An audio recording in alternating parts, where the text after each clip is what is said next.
কেউ কি বলেছে যে ডাক্তার হওয়া যাবে না, ইঞ্জিনিয়ার হওয়া যাবে না, বা জেনারেল লাইনে পড়া যাবে না? এমনটা কি কেউ বলেছে? কিন্তু কোরআন সুন্নাহর জ্ঞানকে বিসর্জন দিয়ে, ওই জ্ঞানটাকে বিসর্জন দিয়ে তোমাকে ডাক্তার হতে হবে?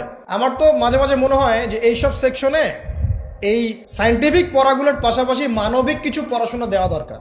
আগে মানুষ বানানো দরকার, কিভাবে পেশেন্টদের সাথে ভালো ব্যবহার করতে হয় শেখানো দরকার, কিভাবে একজন অসুস্থ মানুষের সাথে ভালো বিহেভ করতে হয় শেখানো দরকার। খালি কিভাবে ইনজেকশন পুশ করতে হয় আর কিভাবে ওষুধ দিতে হয় এইটুকু শেখানো যথেষ্ট না। একটা বিহেভিয়ার, মানবতা শেখানো দরকার। একটা ইঞ্জিনিয়ারকে শেখান যে চুরি করা হারাম, তাকে শেখান আগে, নাহলে বড় হয়ে অনেক বড় ইঞ্জিনিয়ার হতে পারে কিন্তু দেখবেন ভিতরে চুরি করছে। তো একটা মানবিক শিক্ষার দরকার আছে, হিউম্যান বিহেভিয়ার শেখানো দরকার। তো এই শিক্ষাগুলো কে দিবে? কোরআন দিবে, হাদিস দিবে, রাসূলের সুন্নাহ দিবে, তখন গিয়ে তো সে পরিপূর্ণ মানুষ হবে। আর যাদের মধ্যে এই দুইটা শিক্ষা একত্রিত হবে দেখবেন তারা সোনার মানুষ হবে ইনশাআল্লাহ। তো এই দুইটা শিক্ষা কি আমরা অর্জন করতে পারি না? কেউ কি বলেছে জেনারেল লাইনে পড়া বাদ দিয়ে দাও, বাদ দিয়ে একদম সবাই মৌলবী হয়ে যাও?